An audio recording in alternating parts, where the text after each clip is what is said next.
Hey everybody, it's another one of those episodes of the Crack-A-Pack we recorded months ago where I ain't got no hair. It's fine now. Cheers!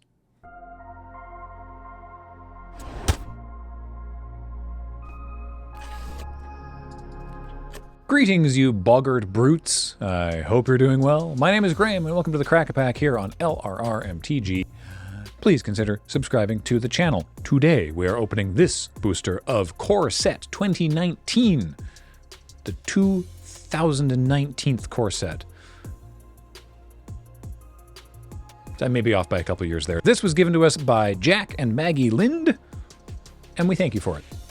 It's one of those retail things for hanging on the peg. And as far as I'm aware, this one has not been doctored with. Ta-da! Core Set 2019.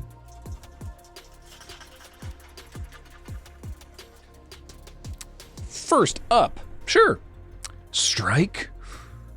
It's Sure Strike. 1 and a red for an instant. Target creature gets +3/+0 and gains first strike until end of turn. Yeah. That goblin could actually stop an Eldrazi with that. Cool. Sure Strike was such an irritating combat trick in this core set. And I think it was also in Core Set 2020 as well. There's just 2 mana, and it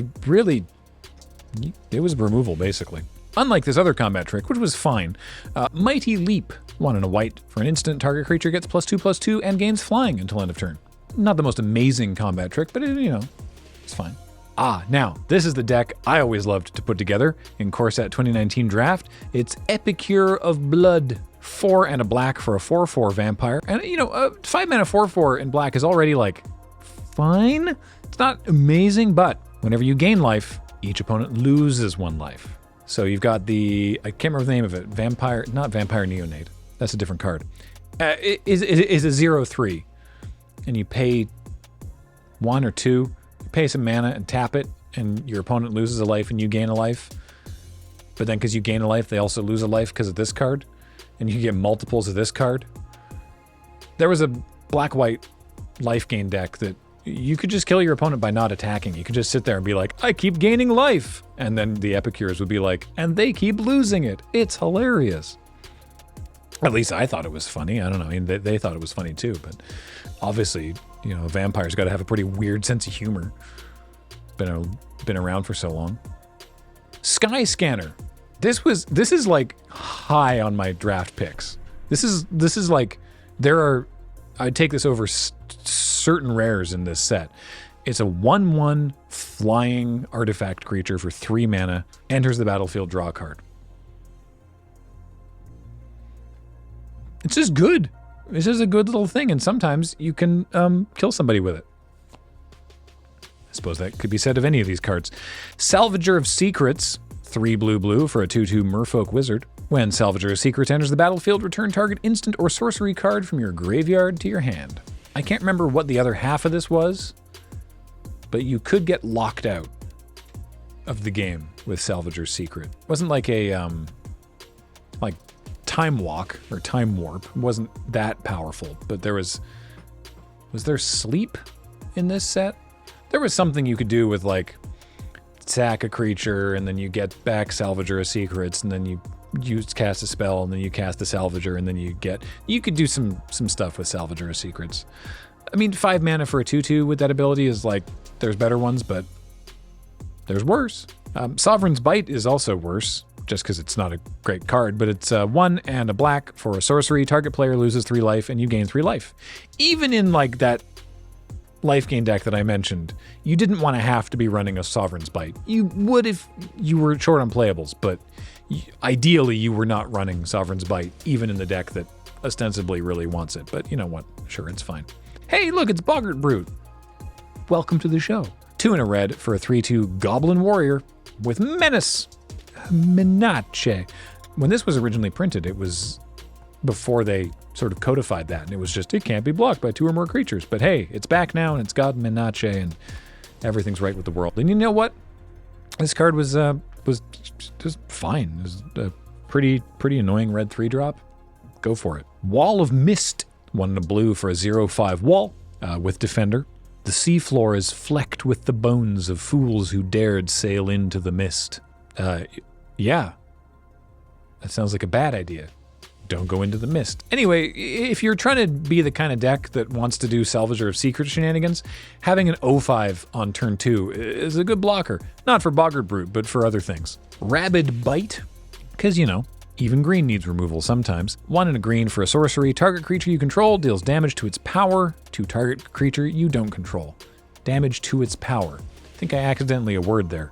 Damage equal to its power actually makes sense as a sentence. Target creature you control deals damage to its power. Didn't expect the revolution to start in green, but, you know, I guess, sure, fine. Anyway, it's a good card. We're already into the uncommons? Wow. Maybe we have a foil. Maybe. Who knows? Let's find out. Skilled Animator. 2 and a blue for a 1/3 human artificer. When Skilled Animator enters the battlefield, target artifact you control becomes an artifact creature with base power and toughness 5/5 for as long as Skilled Animator remains on the battlefield. You know, it's no scissors, but sure. You get Sky Scanner. Can turn that into a 5/5. It doesn't say it has to be a non-creature artifact. So you can take an artifact creature and make it into a 5/5 version of that creature. Sky Scanner has flying. Hit them with the 5/5. I don't know if anything in this set made clues or food. I don't think so, but that's fun too. Speaking of food, it's Ravenous Harpy. 2 and a not because it interacts with food tokens. It's just because it's hungry, but so am I, and maybe that's why I'm making that connection. 2 and a black for a 1/2 Harpy with flying. For 1 and sacrifice another creature, put a +1/+1 counter on Ravenous Harpy. There was a red-black sacrifice deck where this thing could get out of hand. And, you know, it's just nice to have sack outlets if you're doing like the act of treason thing. You steal your opponent's creature and then you hit them with it and then you sacrifice it and then make your own creature bigger. Good times. Ooh, this is a good one. Horizon Scholar. 5 and a blue for a 4/4 Sphinx with flying. When it enters the battlefield, scry 2. Yeah, 6 mana 4/4 flyer. Smooth out your next couple draws? Yeah. Remember, this is core set. This is approaching bomb level, this Horizon Scholar. But no, we have an actual bomb here. Our rare, holy moly. You know what's fun is, that's our rare. It's Tezzeret, Artifice Master. Cool. 3 blue for a 5/5 legendary Planeswalker Tezzeret. +1, create a 1/1 colorless Thopter artifact creature token with flying. For 0 loyalty, draw a card. If you control 3 or more artifacts, draw 2 cards instead. And for -9, you get an emblem with, at the beginning of your end step, search your library for a permanent card, put it onto the battlefield, and shuffle your library. Sweet. Also, we have a Thopter token, we have a Highland Lake, because they were putting dual lands in the basic slot for this set, and a foil, Enigma Drake, which is 1 blue-red for a star 4 flying Drake, and the star is to indicate that Enigma Drake's power is equal to the number of instant and sorcery cards in your graveyard. You know, for a pack of Core Set 2019, it's turned out pretty alright. I will be first picking Tezzeret, and hoping to wheel Skilled Animator, because Skilled Animator tended to go pretty late. Maybe I can pick up Skilled Animator or Sky Scanner on the wheel. I don't think Sky Scanner's wheeling, but one can hope.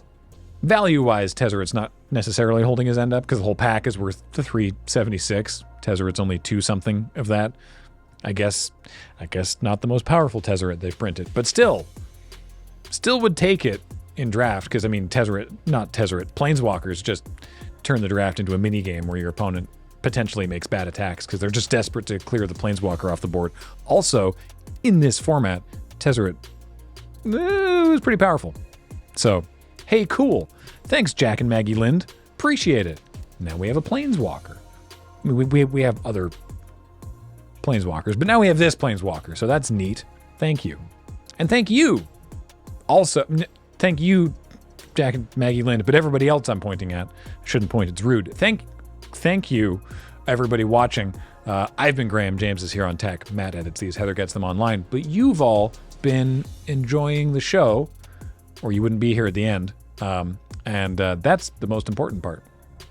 You know what I haven't been doing during the recording day today is mentioning our Patreon. Please go subscribe to our Patreon also. It's patreon.com/loadingreadyrun. We have a store. We sell these hoodies. Store.loadingreadyrun.com. We got a Discord. It's discord.gg/LRR. What other stuff have I been failing to mention at every other recording we've done today? All of that. Cool. I'm great at this. Goodbye.